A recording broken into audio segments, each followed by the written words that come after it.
Good morning, good afternoon, good evening. It depends on the time you are watching me from, but this is the sample of the half shoe we are trying to make right now. We have a tutorial on it already, so this is it. Just same thing. The difference is we're fixing a fancy on this one. We're just going right ahead into lasting it, and we'll be fixing our front sleeve. So the insole we'll be using for this one, like the insole I had already given us a tutorial on, was on how to create your half shoe. I used a fiber. I used just a fiber, but this one I just to play around with it. I am using a Mako 4 for this one. Now after getting the insole, that's the insole for the half shoe. Let me just describe it with this one, because this is the half shoe. This is the insole for this one.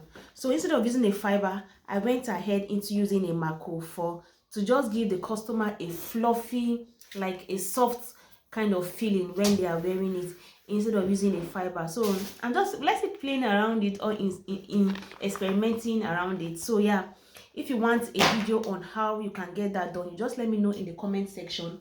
But this is the sole I got. I was making for a size 46, 47. I couldn't get will I say, a cotton sole for the person, and the person actually wanted a black. But what I did was that I got this one, and what I did was I dyed it. So this is how the sole came. This is how the sole came. So you can get your dye at a shoemaking store. Can you see? Yeah, they come in different colors, like different colors. So you can get there. What you are doing here is you are just like, the way the material is, it looks like a Mako, but a foreign Mako.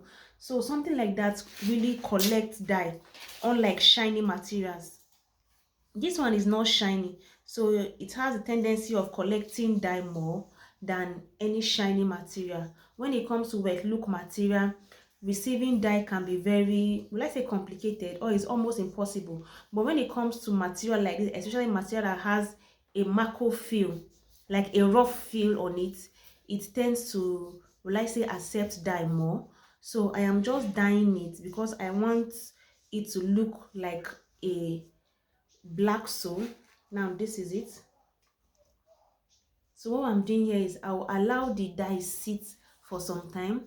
Then when I am when it's dried, I will go ahead into be applying the dye on the sole again, just to be sure of what I did. I can repeat that process for like 3 to 4 times. I just want to be sure.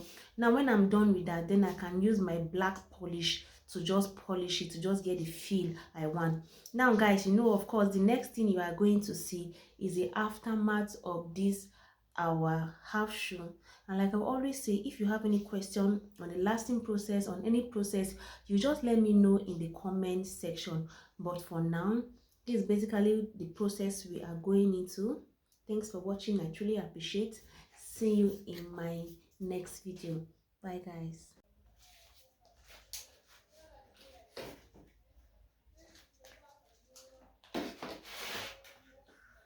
So this is me fixing it. This is how it came out.